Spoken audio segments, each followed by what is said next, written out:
Hello, today I'm in Opel Astra. In this video I'll show you how to manage steering wheel button. Meaning, take a look behind left side. Take a look at the left side of the steering wheel. Right here we've got this panel. Thanks to this panel you can activate cruise control and manage it.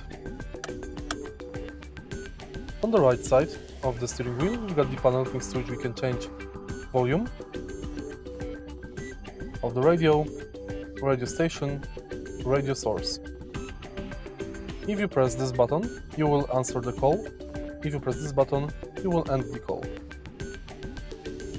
Of course, if you press right here, you will use horn.